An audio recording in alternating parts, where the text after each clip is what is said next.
அன்னைக்கு ஒரு ஓட்டில் தானே நீங்கள் ஹிந்தி ஒரே ஒரு ஓட்டு டாக்டர் ராதாகிருஷ்ணன் போட்ட ஓட்டில் அது அஃபிஷியல் லாங்குவேஜ் அது வந்துருச்சு அவ்வளோதான். அது ஒரு தேசிய நேஷனல்னு சொல்லக்கூடாது. நான் வந்து என்னுடைய கடவுச்சீட்டில் சிட்டிசன் ஆஃப் இந்தியா, என்னுடைய நேஷனாலிட்டி தமிழ். உங்களுடைய சிட்டிசன் ஆஃப் இந்தியா நீங்கள், உங்களோட நேஷனாலிட்டி தெலுங்கு தமிழ் இல்லை. உதாரணத்துக்கு உங்களோட நேஷனாலிட்டி குஜராத்தி, உங்களுடையது பீகாரி. அப்படி தான் இருக்குன்னு ஒழிய நீங்கள் சும்மா தேவையில்லாமல் இது போட்டு நேஷன் சொல்லிட்டு இருக்காத. அது சொல்லக்கூடாது, அப்படி சொல்லக்கூடாது. பல தேசங்களின் ஒன்றியம், ஐக்கியம். சார், விஜய் சேதுபதி ஹிந்தி படத்தில் நடிக்கும்போது அதுவும் விமர்சனத்துக்கு ஆகுது. நீங்கள் இங்கே வந்து ஹிந்தி எல்லாம் வேணான்னு ஹிந்தி நடிகர்லாம் எங்கே நம்ம இடத்துல நடிக்கும்போது என் வரியை வாங்கி சாப்பிடும்போது நீ எல்லாம் என் வாக்கை வாங்கி அதிகாரத்துக்கு வரும்போது உனக்கு அதெல்லாம் இனிக்குது.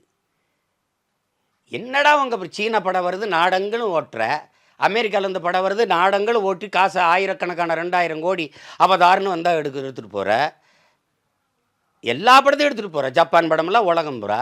நான் தயாரிக்க படத்தை கர்நாடகாவில் விட மாட்டேன். எனக்கு ஒரு மாண்பு இருக்குது. உன்னுடைய கேஜிஎஃப்பை விடுறேன், உன்னுடைய இந்த காந்தாரா படத்தை விடுறேன், என்னுடைய படத்தை விட மாட்டேன், என் தம்பி விஜய் படத்தை விட மாட்டேற, அந்த தம்பி சித்தார்த்தோட இந்த சித்தா படத்தை நீ சுற்றி தகராறு பண்ணுற. அப்போ இது என்னது? இந்த நிலத்துக்குள்ளே என்னுடைய பொருளை சந்தைப்படுத்த முடியல. ஆனால் உலகத்தில் எங்கோ ஒருத்தன் எடுக்கிறாரோ விடுற. அதனால் நீங்கள் ஹிந்தியில் போய் பேசுகிற தம்பி, நாங்கள் எந்த மொழிக்கு எதிரானவர்கள்?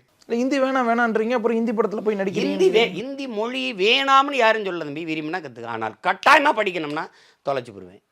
நீ சாப்பாட்டில் இலையில் சாப்பாடை வை, எனக்கு பிடிச்சதை எடுத்து சாப்பிட்றேன். நீ வம்படியாக எனக்கு பிடிக்காத உணவை ஊட்டி விட்டு நான் திணிச்சின்னா உன் மூஞ்சில் தான் வாந்தி எடுத்து விடுவேன். நான் கொமட்டி துப்பிடுவேன்ல. நீ அந்த வேலையை செய்கிற.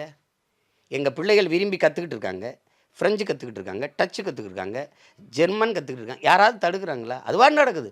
ஆனால் தேசிய மொழி, நேஷனல் லாங்குவேஜ் கட்டாயம் படி, அதெல்லாம் வெறுப்பாக இருக்குமா இல்லையா? போயாங்கிட்டு அப்புறம் இல்லை, இங்கே விருப்பப்பட்டவங்களை கூட படிக்க விட மாட்டாங்க. அதெல்லாம் சும்மா தம்பி. யார் படிக்கல? கவர்மெண்ட் ஸ்கூலில் யார் படிக்கல?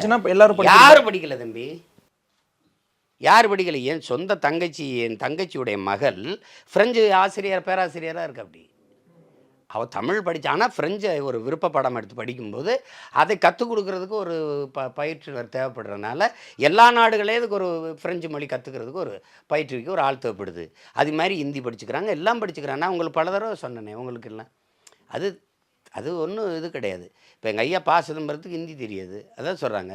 இவருக்கு ஹிந்தி தெரியாதுங்க, இவர் பேசுகிற இங்கிலீஷு அங்கே இருக்க எவனுக்கும் புரியாதுங்க. இதுதான் பிரச்சனை. அவர் இங்கிலீஷு இவங்களுக்கு சரி வர மாட்டேங்குது. கோமல் புரியுதா? அவருடைய உச்சரிப்பு, அவருடைய இது பேசுகிறாருன்னு நினைக்கிறாங்க. அவர் எந்த போய் ஹிந்தியை பிடிச்சி அப்படின்னு விட்டுறாரு. தம்பி, அவரவர் மொழி அவரவருக்கு. ஒரு தொடர்பு மொழி கெடுவாய்ப்பாக வெள்ளைக்காரன் நம்மளை ரொம்ப நாளாக ஆண்டுட்டான். ஒரு பொது மொழியாக அது தொடர்பு வச்சுப்போம். என் மாநிலத்தில் என்னுடைய மொழி ஆட்சி மொழியாக அதிகார மொழியாக இருக்கட்டும். அவர் மாநிலத்தில் தெலுங்கு இருக்கட்டும், அவர் மாநிலத்தில் கேரளா இருக்கட்டும், அவரோட கன்னடம் இருக்கட்டும், அவருக்கு பீகார், போஜ்புரி, குஜராத் இருக்கட்டும், எல்லாரும் தொடர்பு ஆங்கிலம் இருக்கட்டும், ஹிந்தி பேசுகிற மாநிலத்தில் ஹிந்தி இருக்கட்டும். ஆனால் ஹிந்தி தான் இருக்கணும் எல்லாரும் போனால். அதான் நான் சொன்னேன்.